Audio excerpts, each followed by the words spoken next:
keeping all of your stuff in your room and keeping it all confined to one space and being able to see it all, maybe it's like a readiness to pack up and go.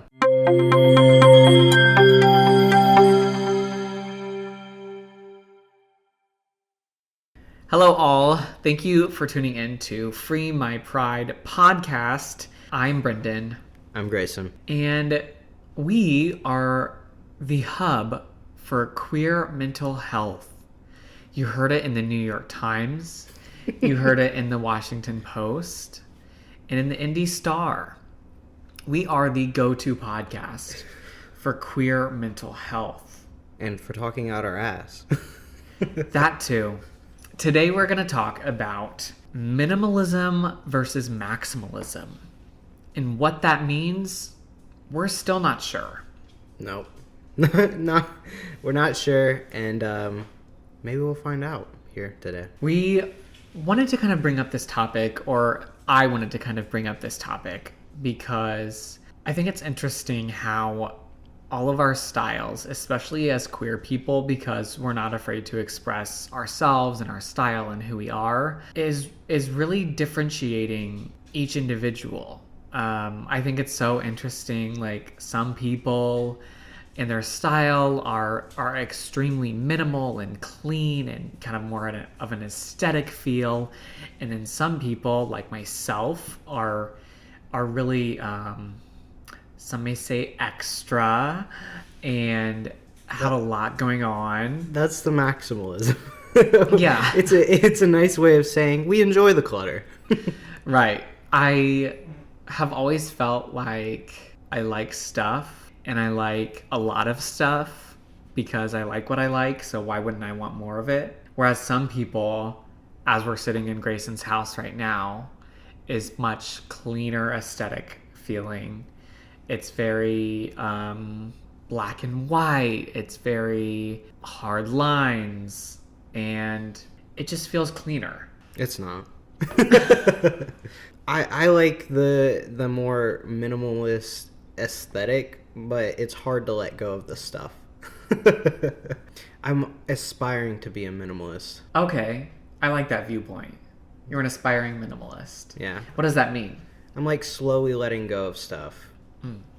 Do you think minimalism is not holding on to stuff though? Because I would almost disagree. I think it's finding what you value the most and letting that kind of take its place in your life. You know, if you ever notice minimalists, they have this small amount of stuff, but the stuff that they do have, they take really good care of. They really cherish it, and you know, they don't really feel the need to go out and get more of that unless for some reason it's broken or they can't use it anymore. Yeah, I think that's a good point. I also think that, like, as queer people, so like queer minimalism, which who knows if that's even a thing, but I think for like queer people who identify as minimalists, it probably stems from not having certain aspects or not being able to fully be yourself, which translates into having more of a minimalism style. I think my favorite part, like, and this isn't all minimalists, some aren't like this, but the ones that I really, really like aspire to be like, each like item that they kind of have a story behind it, you know? Like they're like, oh, I handmade this, or me and like my grandfather like built this together, or when I was like, you know, across the world, like I picked this up. You know, each thing that they own, they know where it came from, like they know where that originated from, and they were like, they could tell you a whole story behind it. Yeah, that is so true, and I totally feel that for sure.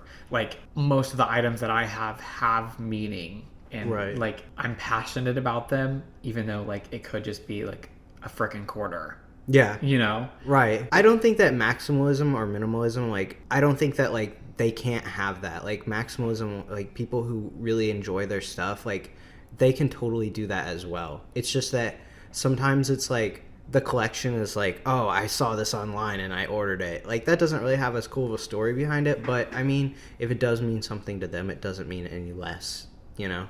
Yeah, I think it's just like a difference of importance. Even the item with the least amount of value to me is still valuable. Right. Whereas some people, like Miles, my fiance, and I would say you a little bit, Grayson, it's like, why keep some of the stuff if it doesn't hold any value, or if it holds just very little, or at least I'm not even gonna get it. I guess my process behind getting something, I'm like, and it's not like this for everything. Sometimes I'm just like, oh, I really want it, so I'm gonna buy Yeah. it.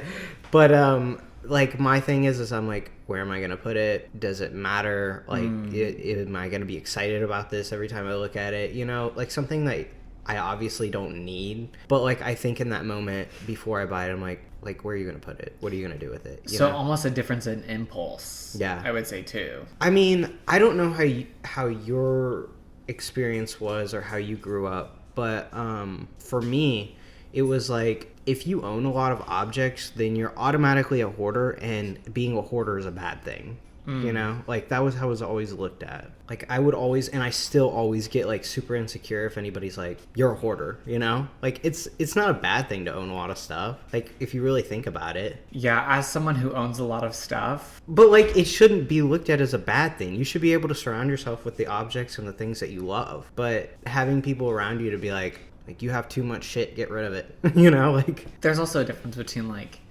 maximalism and like hoarding.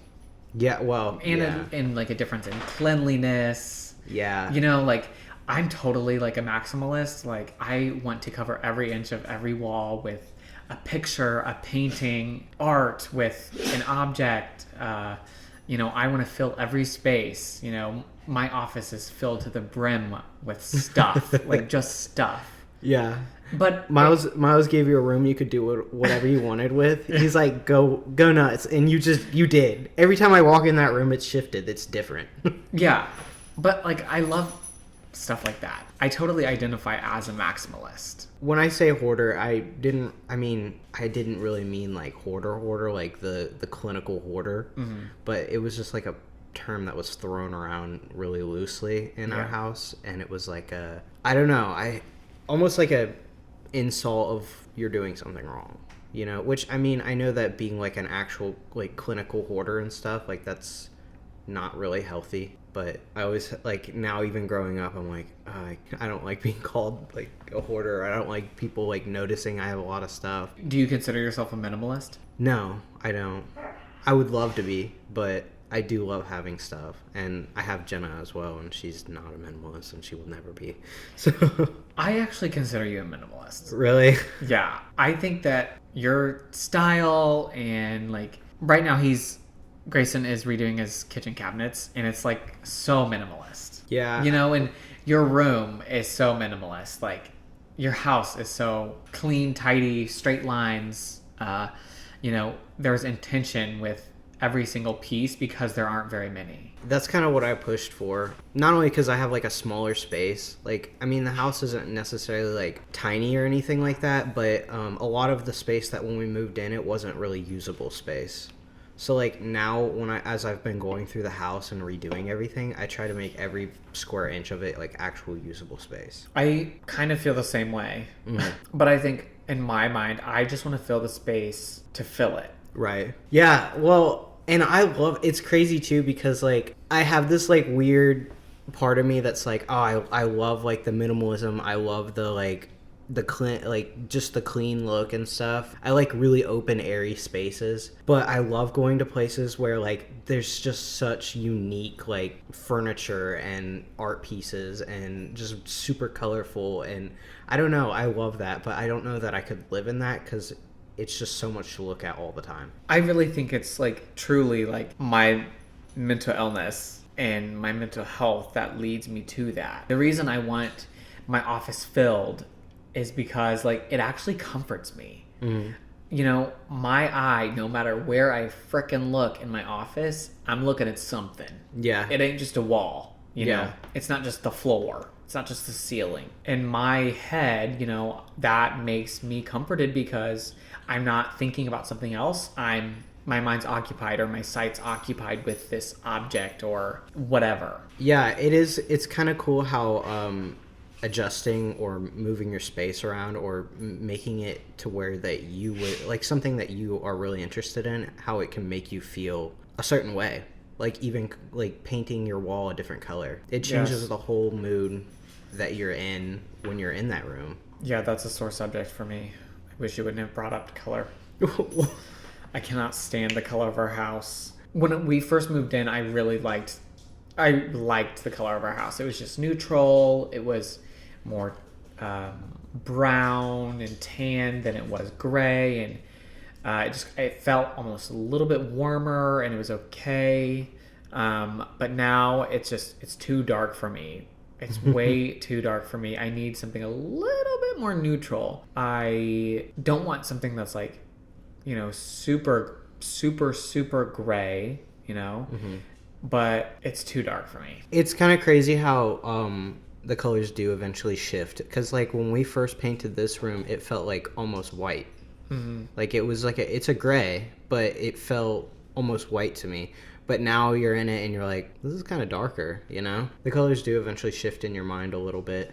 But it's also interesting because there are some times where I think it depends on your mood too. Mm-hmm. Like I'm going to identify with the color whichever mood I'm in. Yeah, and I know that we wanted to keep it a little bit away from like design, but I do this a lot in design as well, where I become obsessed with the color and I try to use it for everything.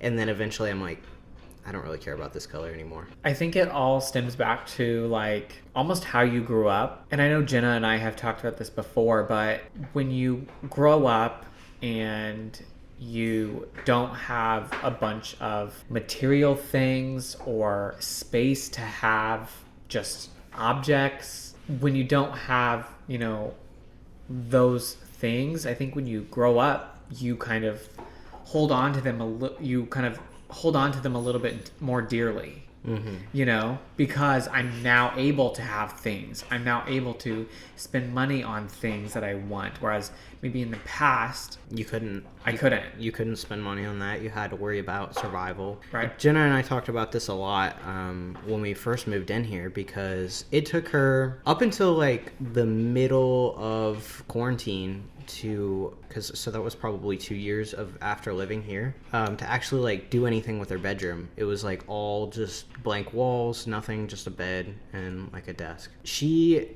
went crazy. Like she had a really nice job at the time, and she was like steadily, like she was losing weight. She was in a really, really good mental place. She was like, I want to like redo my bedroom. I just want to do whatever I want with it. And I was like, okay. And she's like, will you help me? And so we went and we built everything that she wanted. I designed the room that she had wanted, and we went and we did it all. She loves her bedroom now. She's moved in, Oh, yeah, I know. And her and I talked about it, and I was like, what just made you like want to do that? And she's like, I don't know. I've really felt like doing it. And honestly, like the more I thought about it, I was like, she was always moving from place to place, and she was never really fully comfortable anywhere she was. And we had been here for 2 or 3 years at that time, and she was like, I guess she just felt stable. I don't think that she felt like she could really truly like decorate and like move in until she was like at a stable point in her life where she was like, she was comfortable doing that. I totally identify with that. Yeah. I mean, as a kid, my parents are divorced, so we were always moving, no matter whether, because I would have stuff at both my dad's and I would have stuff at my mom's too. But on both sides, we were always moving. I think I counted by the time I ended high school, we had moved like 15 times altogether, which is like ridiculously crazy. When you are always on the go, you're not able to, like you said, really decorate, make a place your home. Yeah. And really feel comfortable. And I think it comes from like a sense of pride too. Once you're able to once you're fully realized, and once you fully feel like you're able to be yourself, you can really hone in on that and like make your place your home. Because like, even again, like when you're in the closet or when you, whatever. Yeah.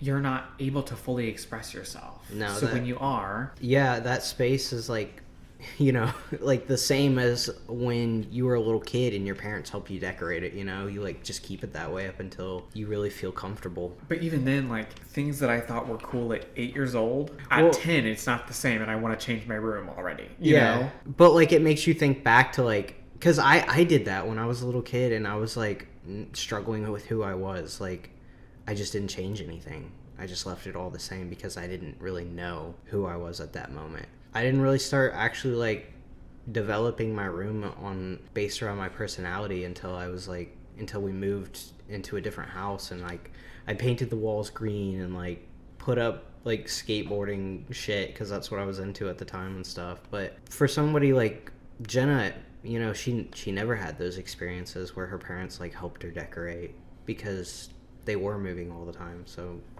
you know, her stuff was gone half the time. I got really excited when I realized that like maybe she just feels stable and comfortable enough here, you know? Yeah, I mean, it really changes a person for sure. Mm-hmm. I do think sometimes it's still hard to like embrace that. I don't know if Jenna would identify or any of our listeners would identify with that, but it still feels like sometimes I'm like having to fight myself with certain aspects. And I think that maybe once everybody is in like, I don't know, for you and for her, like you guys are both, even me, in like this position where we're kind of all waiting. You know, you're waiting to graduate, you're waiting to get like a career, and she's waiting to graduate, she's waiting to get a career, I'm just waiting to get a career.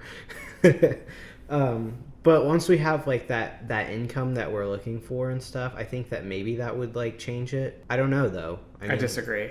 Some people are just like, I can't get myself to spend that on that, even though I really, really want it. We're always going to be chasing for the next best thing. Every single person on this planet lives their life. Oh, I can't wait till that is done. I can't wait till I get that. I can't wait till I do this. I guess that's true. It doesn't matter what it is. It could be, you know, like we said, Grayson's redoing his kitchen right now. That's probably your next big goal. Yeah. You know, finishing the kitchen. But then what's next? You know, there's always like, yeah, you know, that next thing that you're hoping and wanting to do. I think that people look at those small goals as them bettering themselves, though. Finishing this kitchen, like that's adding value to this house. That's creating the space into something that I want it to be. This is valuable to me. Jenna doesn't care about that stuff. Like, she wouldn't have cared if we left the same carpet on the floor that was in here when we moved in. Which, by the way, was absolutely atrocious. I didn't even let people come over to this house. You didn't even see this house with the carpet. I didn't let people come over with that carpeting in here. But she doesn't really care about that. But for me, it's like, I really love projects. Like, I grew up doing projects. My dad and I would do projects together all the time. And now I guess it's something that me and my mom do together. These projects are bettering me. I'm learning skills. I'm completing things. Like, well, that's why they call it home improvement. Yeah. You know, you're improving something. But then again, there lies, you know, the issue, because Miles is the same way as you with like, if something's not right, mm-hmm. or, you know, what up to your standards, like your carpet, you know, mm-hmm. like you said, Miles is the same way. He would have done the same thing, you know, not let people over because of that or whatever. But that's because both of you were able to make, or at least see those changes when you were younger. Right. Whereas, like, I feel like we just keep talking for Jenna, but for myself, I never saw that. Right. You know, because we were never anywhere long enough to do that. When Jenna and I met, you know, she didn't know even what a screw was, like the difference between a screw and a nail, or a hammer and a screwdriver. She had no idea what those tools were. She didn't know how to do any of that. She didn't care about it. Yeah. I mean, truthfully, she still probably doesn't care about it, but right. I make her help me sometimes. Yeah. Her and I were just talking about it the other day of what she gets proud of. Jenna doesn't really show that she's super proud of like these big accomplishments that she does, like graduating and stuff. Yeah. But when she learns a new skill, or when she like levels up in a video game, like you're all gonna know it, and you're gonna know she's proud of it. Like, yeah. I think it's something about I don't even know how to explain it. Like, in that moment, she needs something like quickly that's like satisfying, you know? Yeah. Whereas like working towards an end goal is like, that's too much.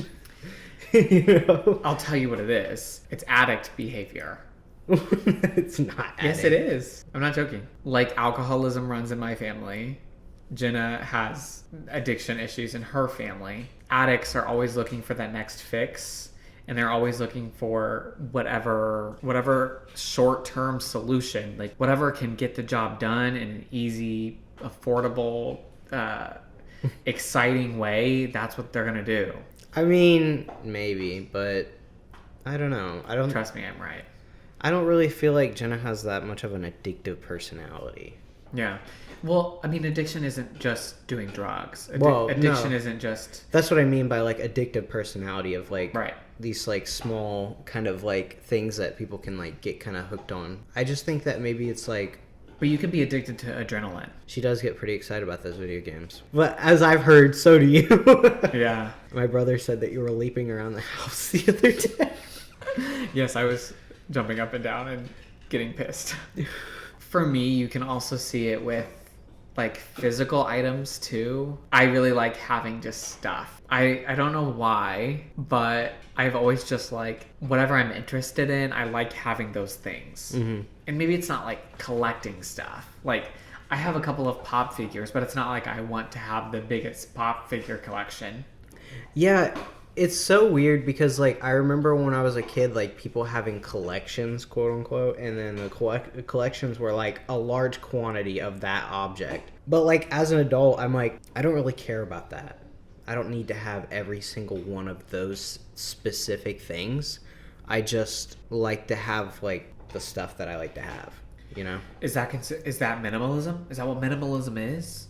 No, I wouldn't think so because I don't think so either. when you like having when you like something, you're not like, I need to have that in every single shape, size, and color. Like, But I also don't think maximalism is like if someone were to have all the quarters in the world. I don't think it is either because I'm just saying like that was what collectors did, you know? It was like they didn't even really care or like that object, but they just had to have it because it completed their collection. There's got to be some sort of science behind that. I don't know. I would assume that your brain gets some sort of dopamine by having that, like, By completing your collection or but not even completing, just like getting one more. Yeah. And I honestly think it's more of like accomplishing a goal. Mm-hmm. But like I think whereas maximalism is having a variety of different objects, things. I think it's also a mindset too. Whereas like I think collecting and more collectibles is like physicality almost. Maybe.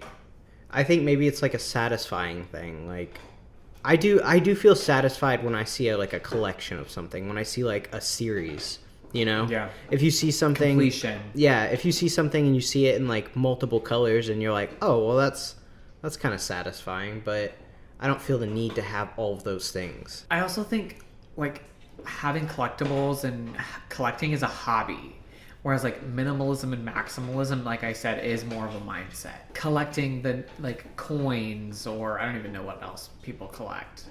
But just like having a collection of things is a hobby. Because I feel like, so Miles and I currently live in a rental. So we like pay monthly to live in a house to a landlord. I feel like for me, like the next big thing for us and like our physical space is like owning a house. I think where I'm at right now, I don't feel super comfortable. I can see that.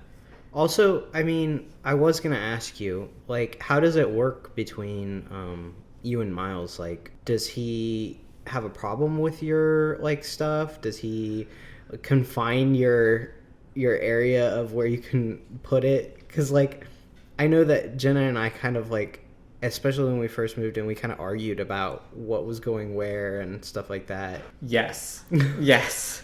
It's been a topic of conversation multiple times. But I also understand because I have a really eclectic taste. It's a little out there. Yeah, what I'm into is like different, and it's not for everybody for sure. I'm not into, mass produced. It's unique. It's unique. Yeah, it's a unique point of view.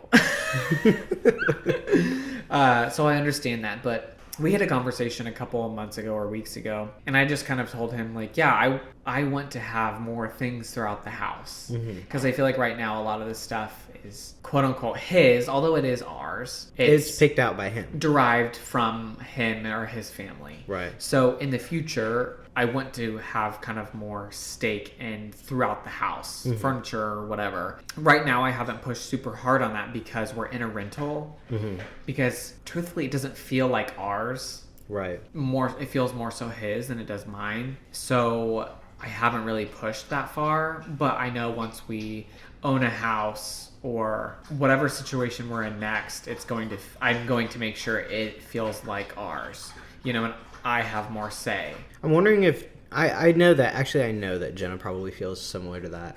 Like once her and I own like our own place, like she's definitely gonna. I mean, I'm okay with her like putting her stuff out here now. I mean, she does have some of her stuff out here now, but she does kind of confine her like quantities of collectibles to her room, and she's already told me that in the future, like she wants to also still have like her room, like her game room and stuff like that. And I think she likes having her collectibles in a confined area to where she can go and like, those can just be hers, Me too. She doesn't like having them everywhere so that, like they can be damaged or whatnot. Cause she does pay a lot of money for those things. And she does like really, really cherish those like items. But there's also something just about having your own space. Yeah. Like we had said, like, at Miles and I's house, my office is my space. Right. Like I put damn near all of my stuff in my office, and I'm not talking like clothes. Like I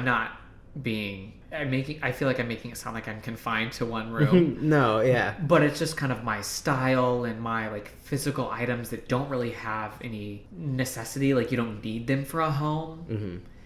Are in my office, and that's kind of where I feel most comfortable. Yeah. And I do want to keep it that way, but kind of what you had asked me and what we're kind of talking about is like just having more of your voice throughout the entire house. Right. Remembering that you're also there. I think it's finding the perfect balance between the two. Because like when I grew up, I obviously, and I think all kids do, the place you keep your shit is in your room. And I think that maybe a part of that, like, and I don't know that I'm going to find the perfect wording for this. Like, keeping all of your stuff in your room and keeping it all confined to one space and being able to see it all. Maybe it's like a readiness to pack up and go.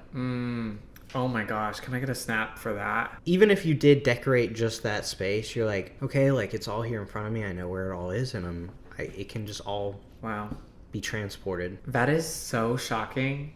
I'm not kidding you. That's a revelation. So, like, getting to a point where you guys can share a space, it would be a big deal. No, that's so powerful. That's so true. Because we were always on the go. Yeah. Like, Miles and I are getting married soon. Like, why aren't we mixed? We've been together for almost 6 years. You and Jenna have been together for 6+ years. We're coming up on 8 years in July. Right. That's crazy. So why don't we feel like that? That's because when we grew up, and I mean, I can only speak for myself, but like when I grew up, we were always on the go. I, like you said, felt like I could only depend on myself. It's keeping a distance. Like, yeah. It's putting a wall between trust. And it's not saying that you don't trust Miles, because I know you do. You trust him with your life, but it's just more of a, I don't know, that's your spot, that's your space. You need that. Yeah, I guess.